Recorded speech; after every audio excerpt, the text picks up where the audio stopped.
Hello, welcome back to Logical Magic Examining Esoterica. Hey, my friend Bethany Nicole, who has been here with us before, she's a love expert, she's an astrologist, she's a psychic. She helps you find the love that you're looking for. I concentrate a lot on personal development and healing in the work that I do. And so somebody like Bethany is great for when you have healed your stuff and you're ready to go towards either your divine pairing, your soulmate, or just your next relationship.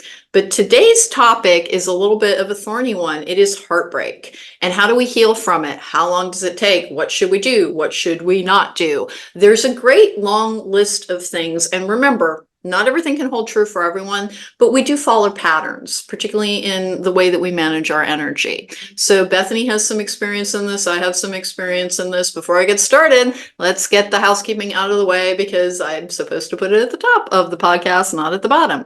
I'm Alane. If you need to find me to book a tarot card reading or a life coaching session, you do so at therisingmoon.com. That is my website. It is the only way to book me. We've all been having some social media problems, so contact through things like Instagram and Facebook are a little bit dicey, but you can always find me there. And then this is Logical Magic Examining Esoterica. You can find that on Apple or on Buzzsprout or any of the major services. And then also I have a Patreon where I offer healing advice and spiritual advice Monday through Friday. They're tarot card draws. I offer some energy shares, a couple of guided meditations, that kind of thing, if you want to check that out as well. And Bethany is going to give you all of her socials in just a moment. Hi, Bethany. How are you today? I'm good. Thank you for having me. Where can people find you? Yeah, absolutely. So BethanyNicole.com is really kind of the mecca of everything. So you can find where to book me. You can find links to the social media, which is Bethany Nicole Love. But again, that's been acting a little crazy for everybody today. So the website's great. It's also got a blog attached to it. So everything is really just kind of right there. That's what, like, it's always a good idea to have a good central area. Hey, Bethany, thanks for being willing to talk to me about this, particularly with the focus of your own practice, of your own methods. I'm sure you encounter a lot of people with heartbreak. Is there anything that you want to share at the top of it about heartbreak? Because it can be the most dysphoric feeling. It can feel like you'll never be happy again. It can feel like it can be physically painful, by the way, which is something that doesn't get talked about, that there's a literal pain sometimes with heartbreak. Never dismiss chest pains, guys, but like, do know that it can actually be a symptom of a truly broken heart. It can also be a sign of something called codependency, which is where we kind of lose our identity to a relationship. And part of the reason that I wanted to do this episode is that we need to learn to differentiate between the disappointment of heartbreak and needing to reframe what you think your future looks like, and the absolute dysphoria and the almost withdrawal symptoms that comes along with the end of a codependent relationship. Because I have had clients, I have experienced after a 20-year relationship, the only time in my life I've ever experienced heartbreak was at that particular time. And it felt awful. It felt absolutely awful. But I did understand as it was going on that it was disproportionate and that it did have to do with, I had been in a toxic relationship that I was unable to convince myself to leave because I had lost all sense of my personal power. And to understand that if you're in that situation, you have to let yourself heal entirely. You have to unpack your stuff. You have to like regather your power to you in an individual state. Because the only cure for codependency is independence. Only cure for codependence is independence. Now, it doesn't mean you have to be solitary. You can date, but you're not supposed to be in a committed relationship for at least 1 year after a significant end to a relationship in which you either had a high level of investment or there was a lot of time in. Because remember, it functions a little bit like a death. So if you have had your heart just totally broken, you're like, I don't think I'm codependent. It can simply be that you're grieving. And that is one of the things that you need to understand about heartbreak, is that it will get better over time. One of the ways to get through it is to tell yourself this is temporary. The more that I lean into understanding it and healing it and taking care of myself, the sooner it will pass. But to allow yourself to, it can be heartbreaking releasing the idea of a fairy tale of like you get your Prince Charming or your Princess Charming, whichever you might be going towards. It can be very, very disillusioning, and it can cause you to feel like you've lost your place in this world. Heartbreak can cause you to reframe everything you think about other people. It can damage your ability to trust the world at large. And these are all things that over the course of time, if you take the time to heal, you will rebuild those energies so that you end up, believe it or not, stronger, healthier, with better relationships, with better friendships, and with a better chance at finding lasting love after you've recovered. Let's turn over to Bethany. Bethany, what do you have to say about heartbreak? Because you've got to see it a lot, because you focus more on love than I do, which I think is absolutely beautiful. Love is a beautiful thing, but it can bite you in the butt. Yes. Anything that has strong emotions attached to it, there's epic, transformation, but then that can also be very painful. And for us, I think too, we look at the attachment system and how that really can get very activated once you part ways. So you're kind of in this very activated, triggered state of like, oh my gosh, am I going to die alone? Am I going to, have all these things happen? And so that's when you see people immediately get back with exes or try to bring in a new partner. And so I think it's exactly what you said, just understanding like this is part of it. This is a process, but it's temporary and it will pass. And understanding that you will find your center again, you will find a support system again. And really, I think immediately I really tell clients to like to start gathering that, because that can help alleviate some of that, live or die activation that you might have if you can reach out to friends or family or trusted people. I always encourage, getting a reading or working with a therapist or just kind of getting your support system and just say like, hey, like I just had this breakup. I'm going through a hard time. I'm going to need some friend support. I'm going to need some family support. And just really kind of understanding that this is the time that you need to heal, just like from any other type of injury. You're just taking care of yourself right now, and that needs to be the priority. And, I think a lot of the things I hear from clients are like, well, if I start this process, if I really feel this, like I'm going to lay in bed for 3 days crying. And it's like, well, then lay in bed for 3 days and cry, like get it out, do what you need to do. This is the process. You've got to feel it to heal it. You've got to be in this space. You've got to understand it's part of the process. You can't skip it. If you get back with that ex, you're going to cycle right back through those same problems. If you bring in someone new, you're going to take this stuff out on them. I mean, I think that's really the big thing I teach people too with emotions and truth and all of this. It's like, you can't shove it down forever. It's going to come out. So it's like, how do you want it to come out? Do you want to sit with it, feel it, process it with support? Or do you want to drag in a new person and unload it on them? Like that's, That's called a rebound relationship, or in codependent relationships, it's called a transference relationship, where you transfer your need from one person to another, and it can feel very profound.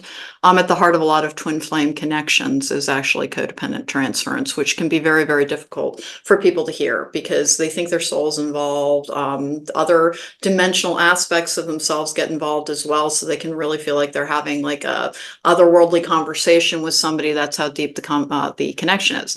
Please remember that you touched on attachment style as being something that really comes to the fore after our heart is broken.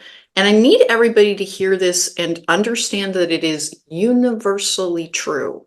If you have a damaged attachment style, you did not do that to yourself.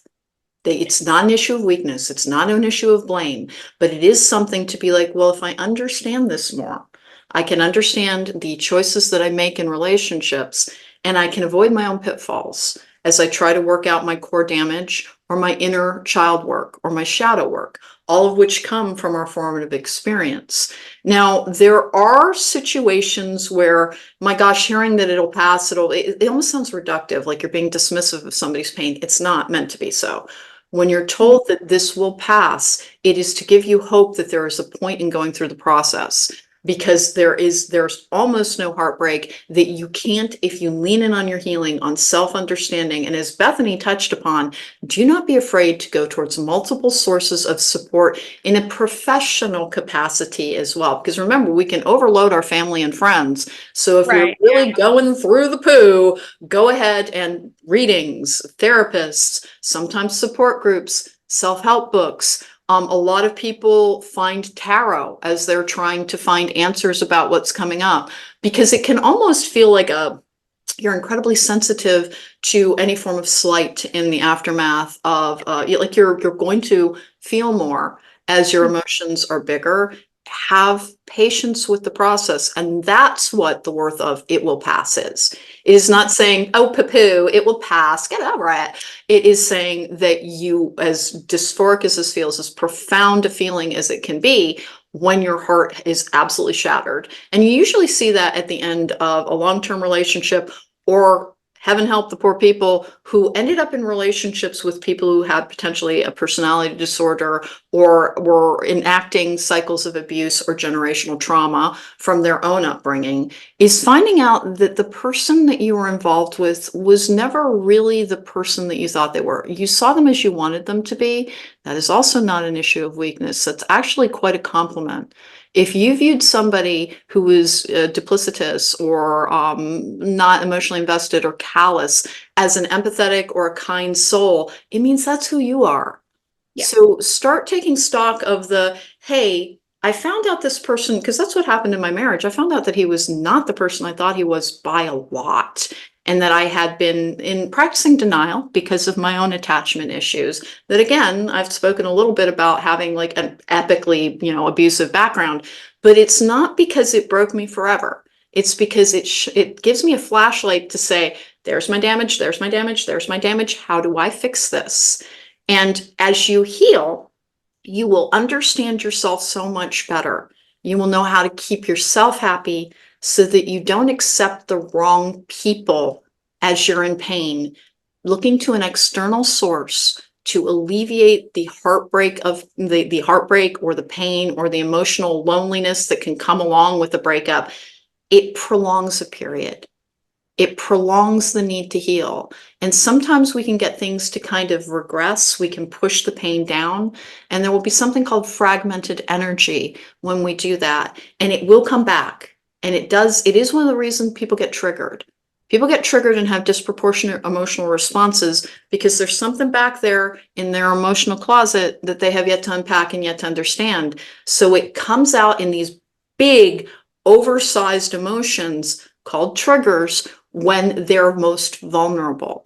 It's worth it to take the time to heal because you can learn how to understand where your vulnerabilities lie. And in the case of getting out of toxic relationships, that means that nobody can ever use them against you, which is what abusers do. That is what happened to me, is that somebody got all of my information from me, my long-term partner, and then proceeded to emotionally trigger me to keep me in a very vulnerable and insecure state. And he did it for years on end. And by the time it was over, I was nothing like I am today. But this just stands as proof that you can reclaim yourself and emerge stronger even after a toxic relationship, and you can view the world hopefully and believe in love and not become jaded. You just have to take the time to heal. Bethany, in your own experience, have you ever had your heart broken? Oh yeah. Oh yeah. And I feel like that's great that you brought that up because I was gonna say too that, everybody, it's messy for everybody, right? Like, I mean, even people who, I've done so much work on myself and I've done so much work on relationships. Even if I were to go through one, it's going to be messy. It's going to be hurtful. It's going to be hard. Everybody doesn't get it right the first time. It's not going to be perfect, but you just have to get through it. That's really the only goal, is to get through it and heal. And I kind of, show my clients, like, it's kind of like when people are climbing Mount Everest, it's kind of like, did you get there? Did you get to the top? That's amazing, because nobody's looking at them being like, wow, that person is really sweating a lot on the way to the top, or like that person's really not holding it together, like that person's crying. Like nobody does that. They're just like, wow, that person like made it to the top of Everest. That's really impressive.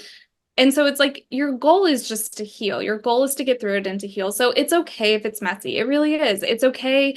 Even, I mean, I don't encourage it, but let's say you have just a super rough night. Maybe you have a few too many drinks, which I also encourage, like leaving alcohol out of the equation during breakup time. But let's say it happens and you text your ex something and the next day you're like, I really wish I hadn't done that.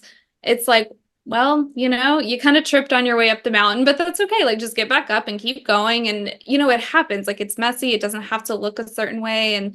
And, I've definitely had really toxic relationships that ended in really toxic breakups, and, times that I would not want someone to be watching me in my bedroom, crying myself to sleep or whatever. Like, we've all done that. We've all been there. And, I think in that we're all very connected, and it's okay. It's okay if it's messy, and you just do the best you can. That's it. That's really, the big compassion piece that I, teach my clients, because I'll have a client, I can like feel it on them immediately. They come into the session. I'm Oh, like, oh, like, did you text them? Like, I feel something's off. And they're like, but by the way, like that's something that I want to draw a little attention to. When you see a psychic, when you see someone who's intuitive, when you see a healer, we can feel stuff on you. Like I have all kinds of protective immediately. practices to try and keep me safe from some of that stuff.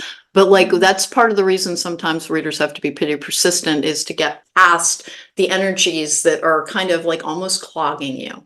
That's the That's easy. exactly, yes, that's exactly the word I would use. It really does, it clogs. And yeah, I mean, I think that's important for, for clients to hear, is that like we've all been through this and we're all very compassionate towards it. And we certainly understand this is very hard internal transformation. It is, it's hard. And it triggers a lot of stuff for everybody. Even if you have a secure attachment style, I mean, it literally triggers things for everybody. And it's meant to. We're supposed to see. This is kind of why I work with relationships, because I'm like, this is a fast track to your inner work. It really is. It's a gift. It's a reflection.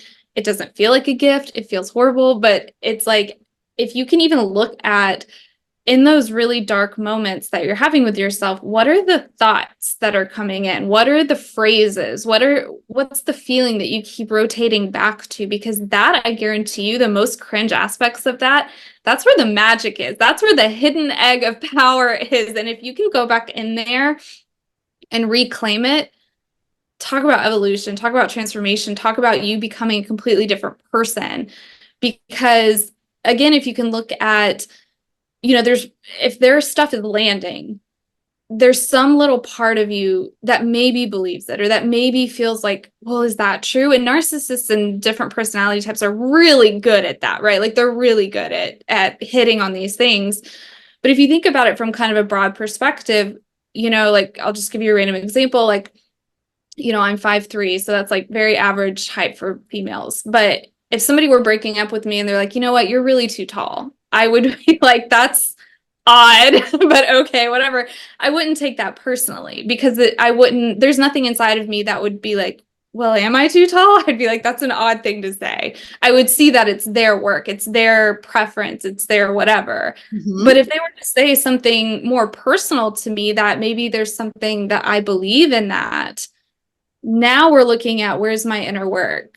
Because there's some aspect that's latching onto that. There's some aspect that's questioning it.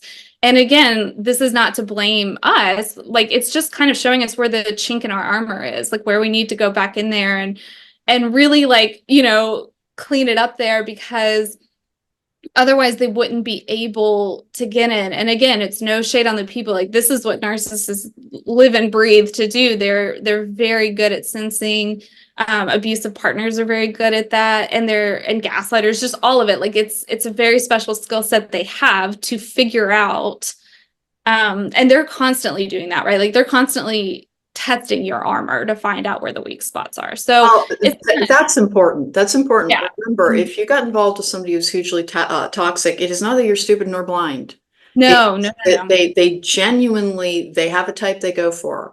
They often look for people who have abusive backgrounds, because they know if your abuse is this level, as long as they come underneath it, as long as they are not being as abusive, you will think they're the most wonderful person, because it's the best treatment you've ever received. And so they can be incredibly charming at first, and then they turn. And the person who is on the receiving end of that thinks it's about them. What have I done? Why doesn't this person love me anymore? Why are they withdrawing their love? It is called narcissistic abuse. It follows a pattern. It will not be, like, again, 100%. Like my ex-husband did not demean me. He tried to, like, long ago, and I basically told him I'd leave him if he spoke to me like that. And so he changed his tactics. But they are tactics. And this makes, like, people with narcissistic personality disorder or narcissistic traits sound very, very sinister. remember, they are also dealing with their own, they weren't brought up properly, they weren't nurtured properly. It is usually a form of emotional injury, which is not to have sympathy for it. Like it's still like you can't have a healthy relationship with someone who's in a toxic energy, but is to stop taking responsibility for it, because they do. They look for their victims. But when you're on the other side of that, when you're like, wow, I was gaslit, my like worth was demeaned, I never had any confidence in myself. Remember, if it wasn't imbued in you and taught to you as a child, it's not your fault. It's a skill you can gain. And that in that your most vulnerability, having been victimized, you can find your inner warrior. You can build up your strength so that nobody could ever hurt you again, but you're still accessible to others. So there is a silver lining even with the worst heartbreak. And you touched upon something where it's like, hey, if you text your ex, if you get drunk and you have a hookup, if you do some of the things that are completely normal for people who are in pain, seeking a cessation of that pain, don't judge yourself. Understand that it's not an elegant process. It's like clog dancing in a minefield with wooden shoes. Things are gonna go bluey sometimes. It's completely normal. There are some, like, please seek medical help provisos with this. If you have lost the will to live, if you really think that it is better to die. I have had clients who on the other side of a terrible breakup with a terribly toxic person talked about how they just asked and asked and asked God to be released from this life. It's like, well, in that instance, either undertake very robust, like, kind of routines around what do I need to do to deal with my depression, or seek medical help, because no breakup, no dude, no woman, no person is ever going to be worth dying for. If No, if you feel that way, then it is a sign that it's like, wow, I have something I need to heal. that's it. Yeah, that's it. No Because one person is your life. What I tell people is you're writing your life story, not your love story. Your life story is not your love story. You have your life story and you will have chapters in it that are about love. But if that particular character in your life story withdraws, you still remain. And you can reclaim the narrative and make it something more positive and more powerful. Narcissists are great at something called projection, where all of the icky stuff they feel about themselves, because narcissists actually don't like themselves very much. no, not at all. It's not a good way to live. It's really It's not. Even when you say exactly. You can like develop sympathy for it when you understand but it. not accepting the behavior, absolutely. And I mean, that's what I was saying about like them constantly testing chinks in your armor. Like, what a way to live! That the only way you feel safe and secure, it's like a panicked kid. It really is the way they do it. It's very like constantly testing to see what they can grab to hold on to you with, to make them feel safe and secure. And I say that not to, again, like you can have a lot of compassion for someone and have zero tolerance for the behavior. So you can have, when I'm saying they're Understanding does not mean access. Understanding does right, not mean does not mean access. access. Exactly, exactly. And you definitely don't have to allow any of it. So when I say it's like this wounded, panicked kid, it is, but that's their work because they're acting that out in a very damaged way. We can't allow that. So yeah, they're not happy with themselves. They're not living their best life. It looks like they are. They might be getting externally everything that they want. And I hear that a lot too, where people are like, well, now he's just, or she or whoever has just moved on and they're dating someone great. And it's like, no, they're not. They're just reenacting their same Oh, yeah, over and my over. ex-husband moved in with somebody who has like an interesting backstory that I won't, so it's just not fair to share that part. But like he moved in with somebody like a month later, who of course was a complete disaster, and like it broke up very, very quickly. But I don't actually keep tabs on him. I don't know what's going on with him. But like the last I heard, he had simply gone from relationship to relationship to relationship. And it's not that you're disposable, it's that people are serving an object's need in that Mm. person's life.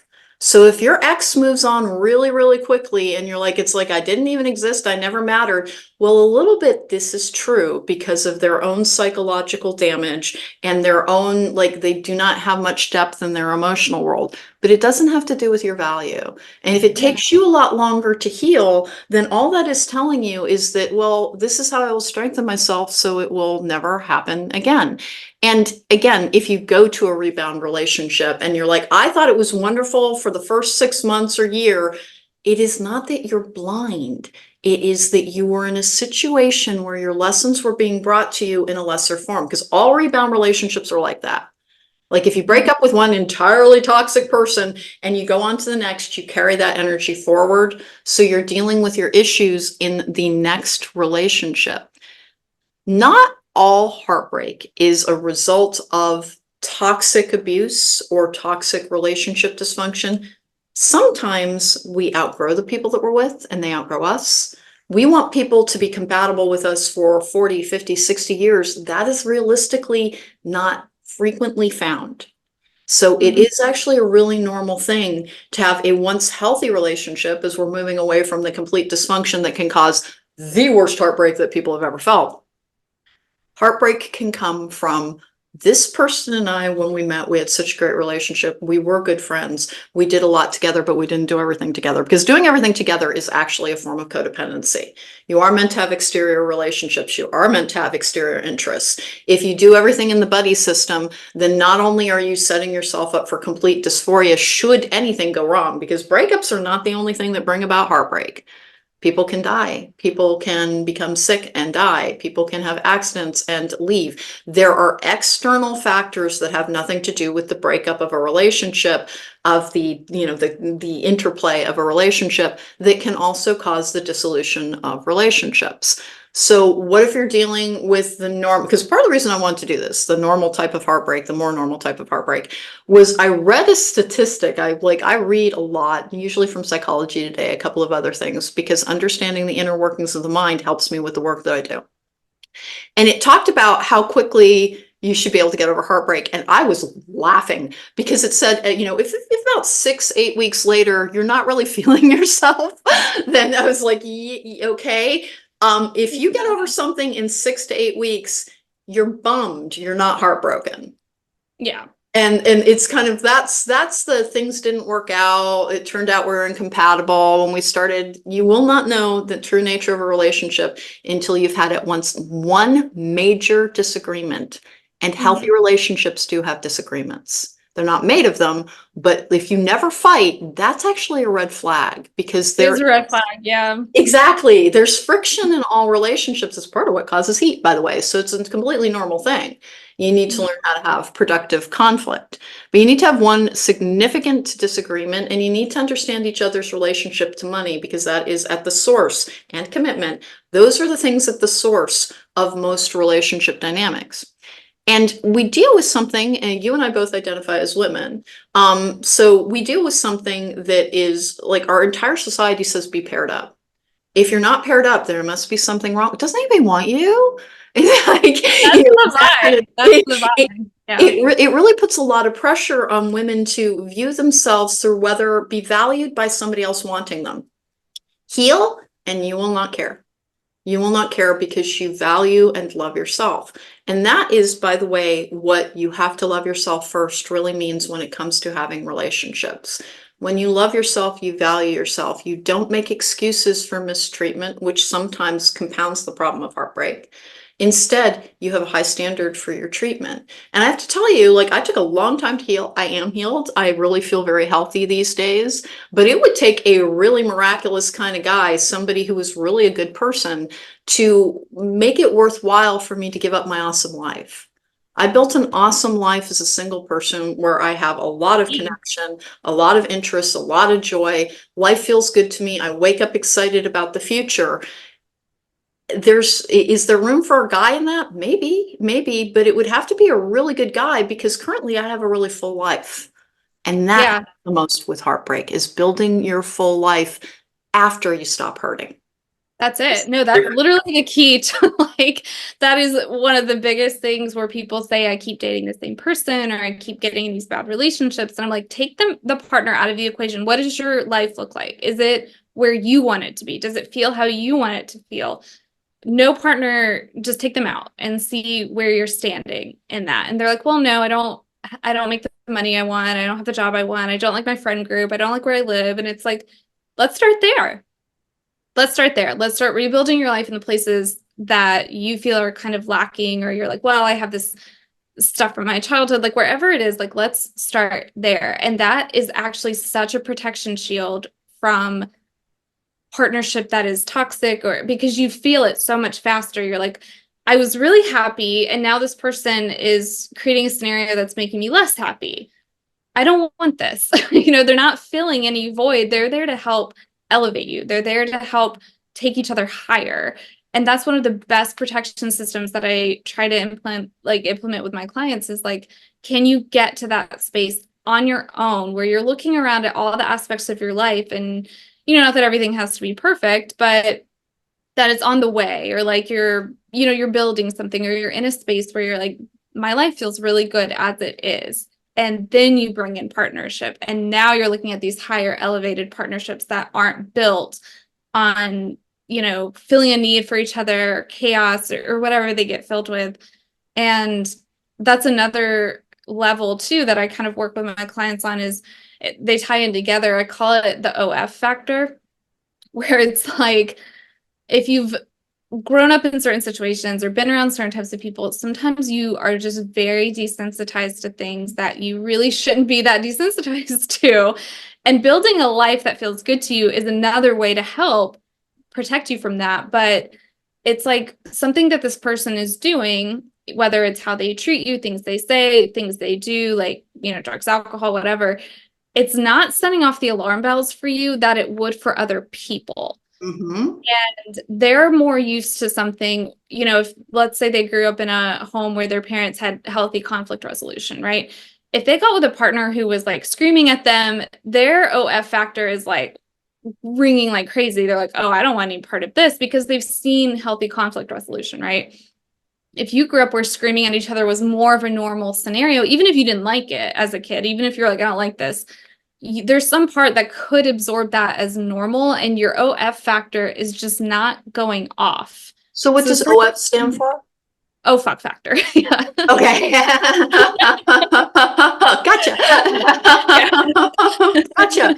You're desensitized to it. You're Yeah, desensitized. you're very desensitized to I whatever. want to call one attention, because you're talking about something really important. I'm going to get back to you in just one second, but I need to call attention to something. Look at how you talk to yourself. Look at how you talk to yourself when you make mistakes. Look at how you talk to yourself when you have a reaction that you're not proud of. Look at how you speak to yourself about anything. And that will tell you where you're desensitized to others' mistreatment. Because if you're not speaking to yourself kindly, then you are already, and by the way, it's usually learned. It's usually the voice, the programmed voice that your inner voice is actually usually programmed through your formative experience. So if you talk to yourself, not always, because I've met people who had delightful parents and they're still super, super, super hard on themselves. So it's not always. It can come from peer groups. It can come from other forms of social interaction where you learn how to view yourself. But the first thing to work on when you are healing from when the pain part has passed, when you're like, I can't concentrate on anything, I'm super depressed, everything is dysphoric, I hate this existence right now, I do not like anything about being alive right now. That can be anormal in a very, very extreme circumstance, dissolution of a long-term relationship, end of an abusive relationship, or finding out that somebody completely lied about who they were, because that happens too. It's like it turned out that they had another family in another state. All of these things can come and really knock you completely off balance, and your equilibrium is absolutely gone. Mm-hmm. When you're in that state, take care of yourself like you're taking care of a little kid with the flu. You make sure that you're comfortable. You make sure that you take in entertainment that will either help you get the emotions out or that will help elevate your mood. Look into mood management techniques to be able to try and pull yourself out of a depressive spirit period or an anxious period, because you will be hypersensitive. And never be afraid to seek medical help. Medications can be taken short term if you're truly having a terrible experience. Once you get past that point and you're like, yeah, I feel a little bit better, I'm sleeping better, I can eat again, I shower on the regs, I'm not just sitting around crying. What you need to start doing is your inner healing work to be able to have a good relationship with yourself, because all good relationships start with your ability to spot mistreatment and put an end to it. And that sometimes does mean heaving those who are not worthy of the voyage with you overboard. So it does mean sometimes you're like, nobody's going to talk to me like that. There's the door. Bye. And you have to, when you have a good relationship with yourself, you do that. You won't accept poor treatment But the idea of not accepting poor treatment, even if it was programmed into you, starts with how do you talk with yourself? Yeah. And the easiest way to learn how to talk to yourself is to hold yourself to a standard. If you catch yourself saying, "Oh God, that was so stupid. Why did I do that?" Then you have to say three positive things to yourself. Hmm. Whenever I'm having a really hard day, I name three things that I'm proud of myself for doing and three things that I'm really grateful for to help restore some balance into my life. And it works every single time to help reset the narrative within me. Back to Bethany, because you were saying really, really good things, but I wanted to point that out is that part of the reason that we sometimes repeat a pattern is because we're not changing our internal mechanism and our internal process. And there are so many tools available to help us with self-care, with self-love, with a compassionate self-approach. And that's where the drunk texted my ex, I had a hookup. That's where that comes in, is understanding, well, I did something because I'm still not okay.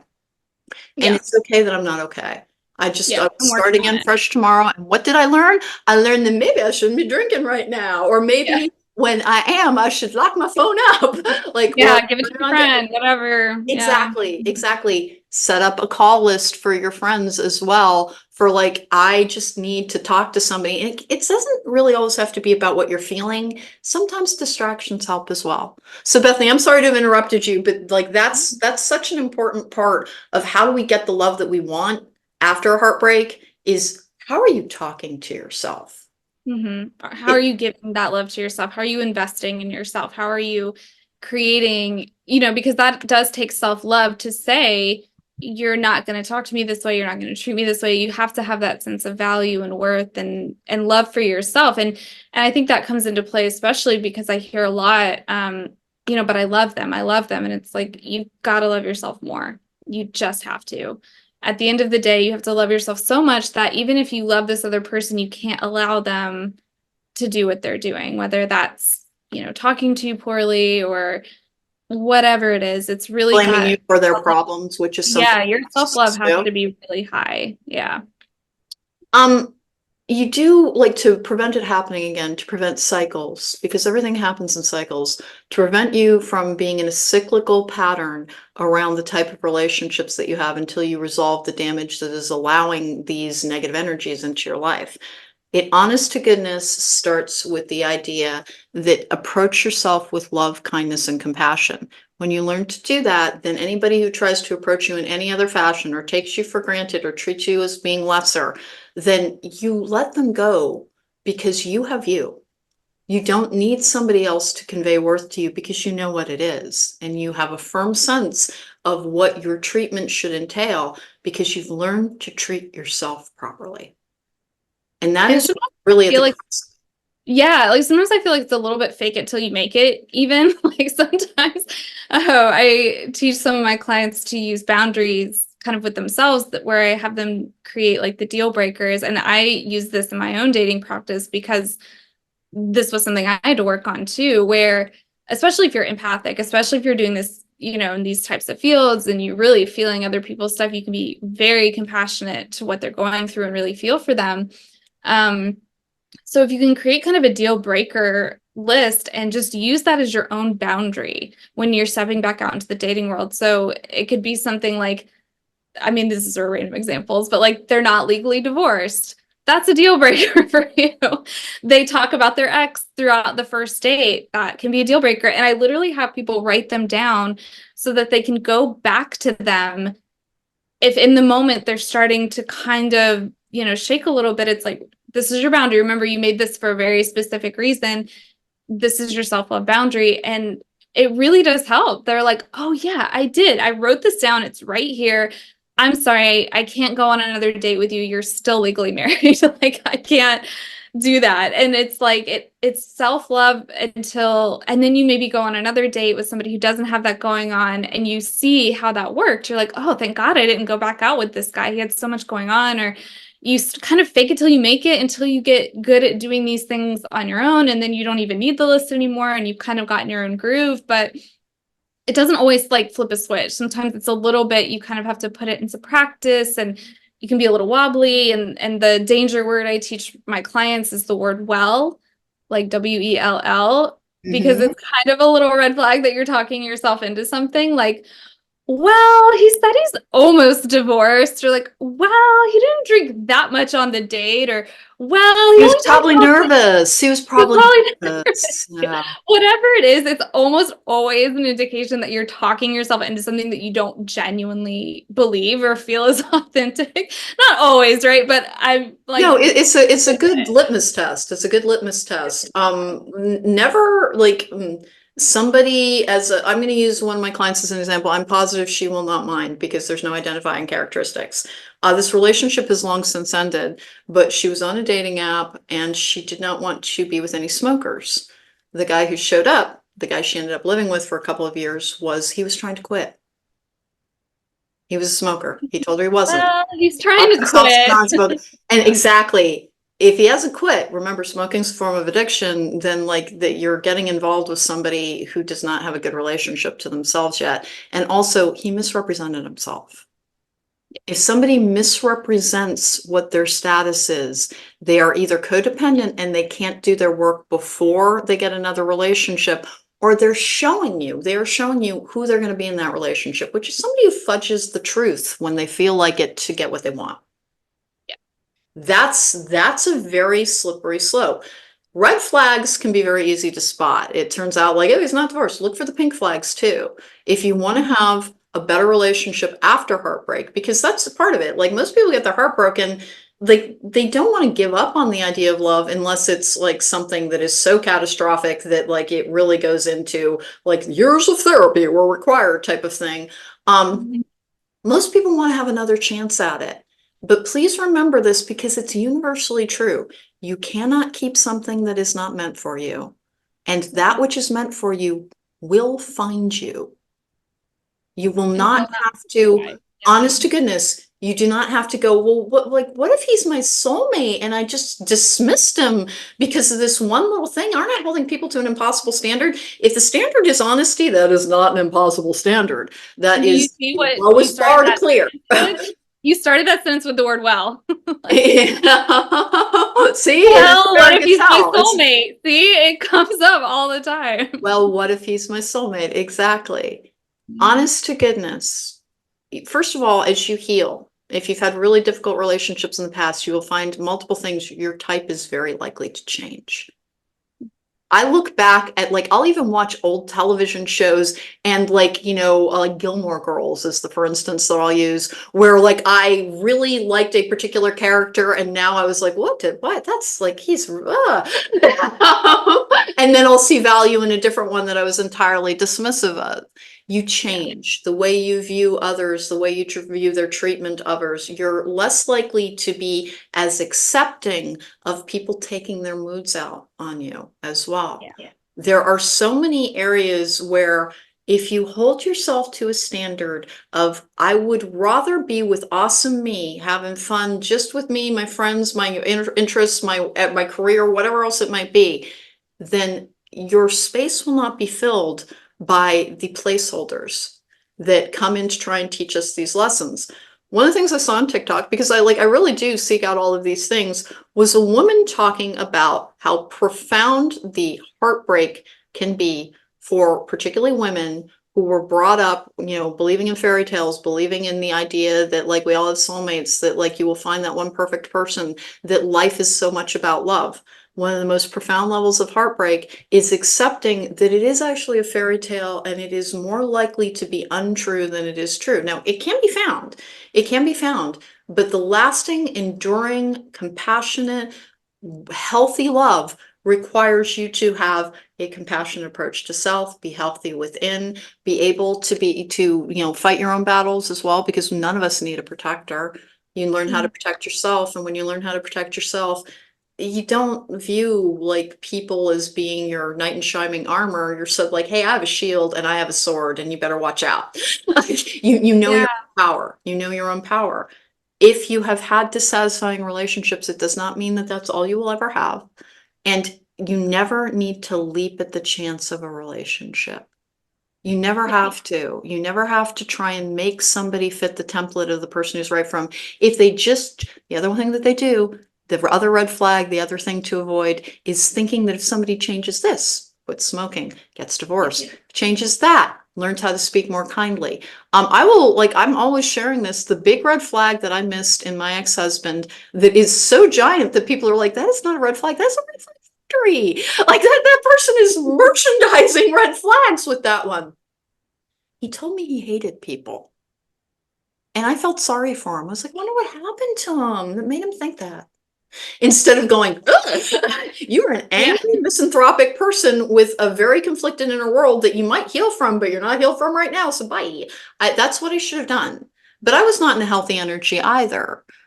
So honest to goodness, the work that we do in the aftermath of examining what did I miss? What did I make an excuse for? How was I not holding the people around me to enough of a standard for my own treatment? Because the worst heartbreak does actually result from losing the picture, the fairy tale, like that person was talking about on TikTok. When it doesn't fit the actual picture of it, we try to make it. So we start ignoring more, we start denying more, we start accepting less and less, thinking that it's a natural part of a long-term relationship, which is kind of what I did. And because I Yeah. had not grown up around any healthy relationships, I don't have aunts or uncles, and my parents have been so incredibly toxic. Again, like my standard for what good treatment was very, very low indeed, because my parents literally tried to kill each other on a regular basis. I mean, literally blood, all kinds of stuff. And Yeah. so therefore, somebody who like wasn't physically imperiling me was, and that's not a very high standard. That's not a very high standard. The Yeah. healing work that we do gives us the ability to have higher standards, which means we don't waste our time with the wrong partners. And that Yeah. is the worth of the healing work that we do when we're heartbroken. Look at it Yeah. as an opportunity, a challenge to be like, well, I'm pretty freaking heartbroken. Let me figure out what went wrong. Sometimes you didn't do anything wrong. Sometimes, Yeah. like, really, sometimes you've got like a master of disguise, as in the case of like turned out an entire family in Utah. Like, honest to Yeah. goodness, sometimes even really healthy people can have the wool pulled over their eyes because there are people who make their Oh, yeah. entire life about deceiving Oh, the yeah. person. There's so many things, that go on behind the scenes. And I think what you were kind of talking about, I call it the if only they would not complex. Mhm. And it goes both ways, right? But and I see people do it all the time, and I've done it, of course, we've all done it. Where it's like if only they would, get a job, if only they would do this, then the relationship would be perfect. Everything would be perfect. Or if only they wouldn't smoke, if only they wouldn't drink so much, if only they wouldn't yell at me, then we would have the best relationship. And it's like, but they are doing those things and they might never do or not do. They might never get a job. They might never Only quit. they would choose me, because I see this in third party situations all the time. It's Yeah. waiting for that person to choose you. And if somebody is not like you, I want you, I will change the world to be with you, I will absolutely dedicate the idea of relationships to you, they are not the right person. They are Right. You still deserve dealing that. with something. That's the worth piece. Like you deserve someone who is like over Focusing the on you. moon. Yeah, who is just like, I want to be with you. You are my person. I don't have, this is it. That's what you deserve. You don't deserve the if only complexes because you deserve somebody right there in front of you doing and being and acting the way and the things that you want them to. Not that everything's always perfect, but you deserve somebody who chooses you. I want to talk Absolutely. a little bit about the heartbreak that results from third party situations. Remember, we are societally programmed to view other people as competition. And so Yep. it really is my worth will go up in my own eyes if this person who previously chose this other person, but they've shown an interest in me, if they choose me, that means I'm worth more. That is not the way to acquire your self-worth, guys. It's just not. It's And not real. before I because they can sound like I'm trying to paint all third-party situations as being entirely equal. They're not. Every now and then, it really does happen that somebody is in a dead relationship that it's not toxic enough for them to leave behind. They're just in a formula, they're just in a routine, they're just in a pattern. If they then meet somebody who's the right person, they take steps towards dissolution. There's That's there's not key. that long lingering period of who's he gonna choose? It's like, Yeah. who's chosen here? Choose you and get that person away from you. because they could be a really good person, but they're conflicted about your worth in their life. And if That's it. somebody Yeah. is saying like, if they're putting money and security and like the whole, because you and I see this in tarot, is that people are in third party situations and they do not understand that person is lying to them so much about what that partner is. Yeah. They're like justifying their own actions by convincing themselves that like, oh, she's got borderline personality disorder or something. And you look in the cards and you're like, that person's just kind of depressed because their husband cheats on them all the time.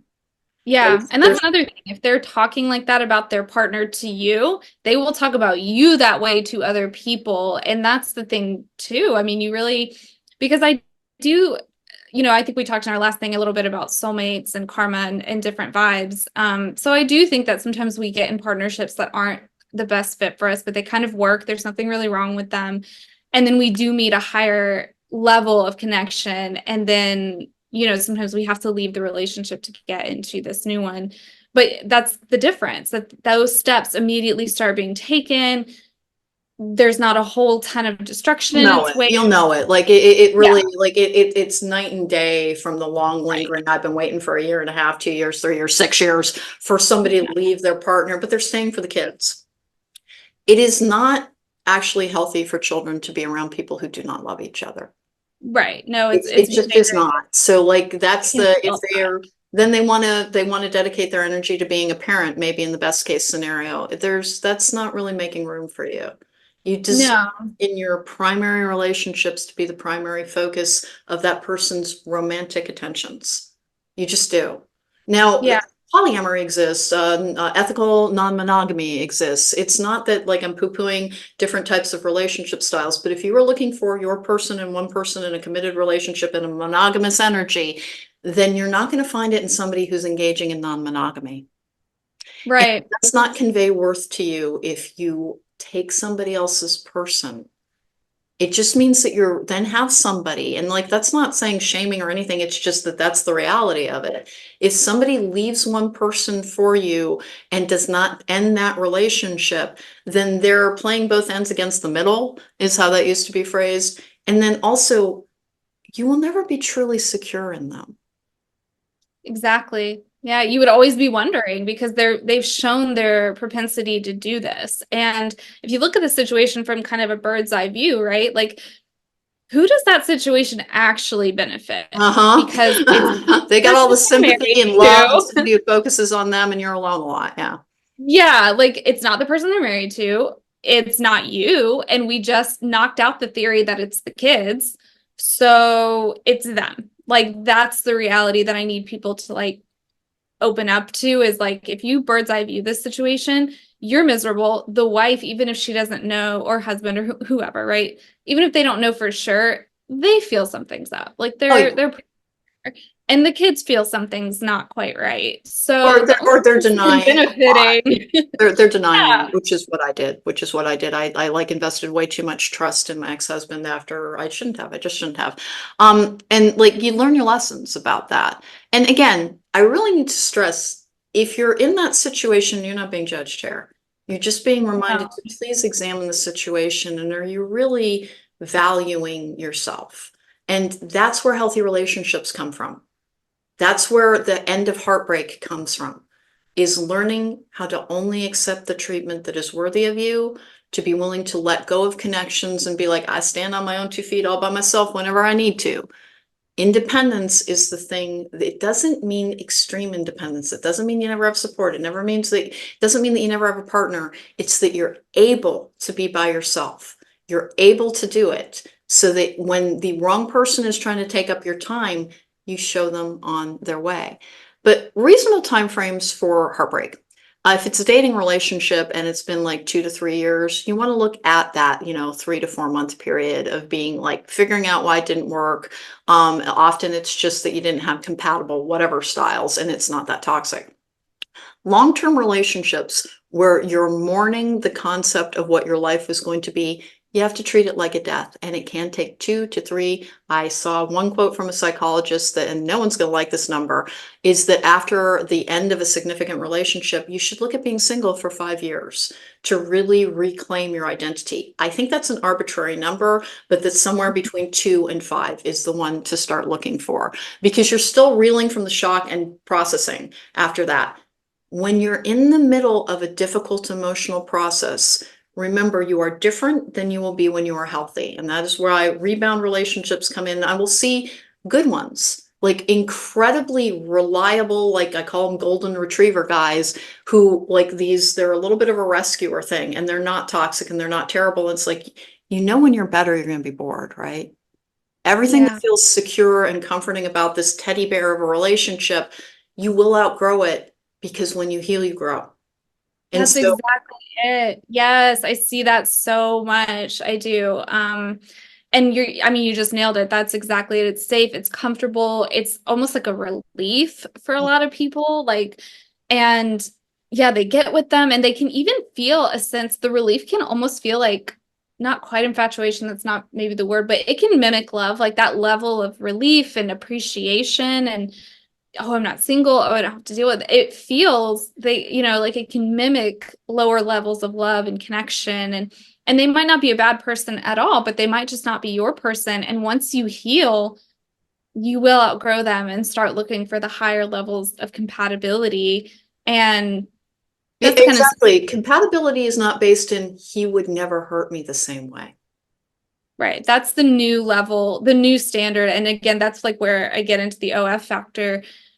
Our bottom level needs to be this person treats me well. That is our new minimum standard. That's what I work with my clients on. Like, we're not dipping below that. Now we're going higher. Now we're going into the bigger levels, into like, the soulmate territories or whatever, but we're not going back down here. We're saying this is it. This is the new normal. This is your new OF factor. If they're not treating you well, get those alarm bells going, because they are out of there. Like, that is the new normal that we have to learn. And I see that a lot with clients that are having to learn that they're saying like, this person is so nice to me.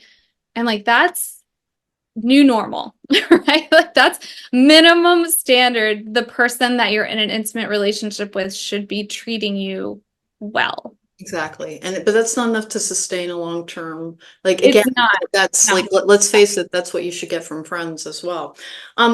If you have made these like understandable levels of progress, honest to goodness, where it's like you've had a transference relationship, you've had a rebound relationship, you've had a placeholder relationship, you've been in a situation where will he ever choose me? Will she ever choose me? Will they ever choose me?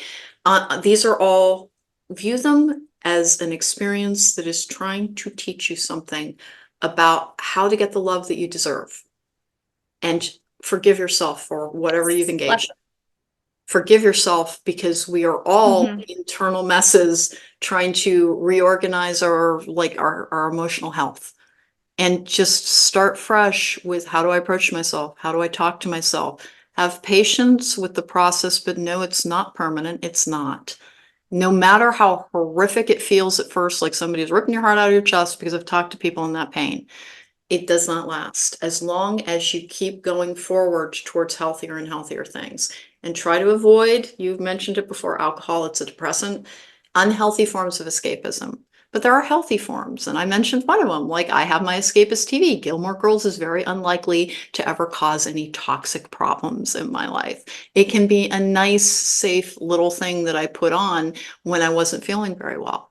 Have those things, know how to make yourself feel better, and you won't look towards another person. And if you know how to make yourself feel better in a healthy fashion, then you have solved over half of the how do I avoid having toxic relationships and instead have thriving, loving, enduring, true connections.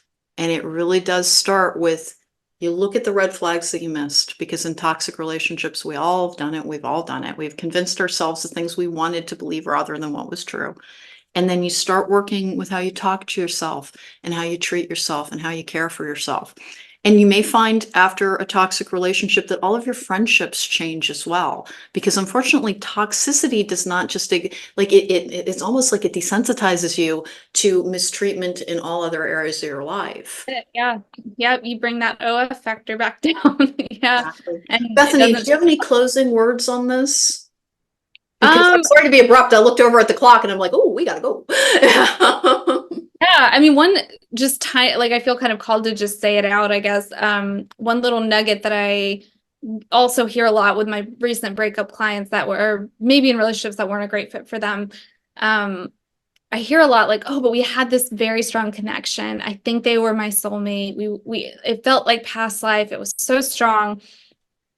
And so I kind of just point out to them again, like that differentiation between soulmate and karmic, and Karmic that you partners. can have, yeah, you can have a very strong connection to someone that feels past life, that feels out of this world, because you need to learn a lesson from them. Because if you had a weak connection with them and they treated you badly, you would just leave. That would be it. But to learn the lesson, to get the value, you have to have that strong connection, or it's not a true lesson. You're not truly doing anything, right? So if you have this strong connection, but they were very toxic and you felt like you had to walk away or you had to learn some big lesson, once you learn it, that will start to dissipate. Whereas a soulmate relationship, it's not fairy tale, it's not perfect, but it's not that, right? It's building you up, it's challenging you. The conflicts that you have are helping you grow. So if you're sitting there in the midst of a breakup thinking, I had this strong connection, what if they were my soulmate? It was probably karmic, and that's okay to let go. And there is a difference. You're highlighting something that like I'll close out with like highlighting that as well is it is very, very common to view a karmic partner as a soulmate. And it is because they are. It's just that we have different types of soulmates. We have healing soulmates, we have chaos soulmates, we have best friend soulmates. There is a difference between a life partner soulmate and karmic partners who are a form of soulmate because they are lessons being brought to your soul about how to be fully integrated with your higher self. So if you've had a relationship that you're like, I really thought that person was my soulmate, understand you were right. It's just not the boss level soulmate. It is the type of soulmate who comes to us to, because karma is not punishment nor rewards. Karma is lessons about how to get the best results out of our life and be the best version that we can be. That's what karma really is. And so you may, in fact, be like, I really thought this person was my soulmate. They were, it's just not the final result soulmate. It was your in transition, your learning experience. We are always in like a period of expanding and growth until we're in full alignment with our divine selves. And it's to help bring you into alignment so that you can find the real version. So if you've had the like, if I felt so connected, we had such incredible chemistry. I thought about them all the time. It was like peanut butter and jelly. It is a form of soulmate, but karmic partners are brought to us to help us learn. And Yeah. so it was something for your soul. It just wasn't the best that could be achieved because real love does not encompass addiction. It does not encompass abuse. It does not encompass toxicity. These are all lessons that are being brought to us about how to get the best treatment in our relationships to ourselves and others. So remember, you can have multiple forms of soulmate in the form of karmic partners coming towards you. Sorry that ran a little bit long, guys. I'm Alane. You can find me at therisingmoon.com to book me for a tarot card reading or a life coaching session. Bethany Nicole is at bethanynicole.com. She's a relationship expert. She does astrology. She clearly also gets in touch with the more psychological components, which will help you understand yourself, and she can help you find the love that you want and need. I can as well, but that's more her focus. Mine is more about personal empowerment and just finding the best version of you that you can have so that you can achieve your life's purpose. So that's my focus in what we do. But this has been a far-ranging and hopefully helpful episode on heartbreak, what it is, how to heal from it, how long it lasts, why some feels worse than others, what to do, what not to do. But if your heart is broken, I need you to hear me. This is not the end of your story. No relationship will ever define you. You do not need to give up because some relationship did not work out. What you need to do is understand and love yourself, be kind, be compassionate, be patient, and allow the process to take the time that it takes, and you will never repeat it if you go through the full period of like, I'm just gonna hang with me till I'm healed. And then you will never let the wrong people linger in your energy, so that some people may come and go, but it won't cause that terrible feeling of loss. It won't cause heartache. It won't cause pain. Thank you so much for joining us. Bethany, anything I missed with your socials or anything where for people to find you? You have a newsletter, right? I do. I do. I just took the monthly love horoscope. It used to be on the Hollywood Times, and I've taken it off of that, and I'm giving it right to my subscribers. So Oh, every month awesome. delivered right to them. Okay, awesome. Check that out, guys, because it's a free resource. All you have to do is check out BethanyNicole.com and join and subscribe, and you'll have access to that. I'm all about helping people find free resources because money is always tight in a difficult world. But thank you so much for joining me. Take care, be well, and know that you can heal and that you are your best healing tool. You can do this. You will get better. This will not last. No matter how much pain you are in, there are resources that can help you. And you do deserve love no matter how you've been treated. Take care. Be well. Live magically.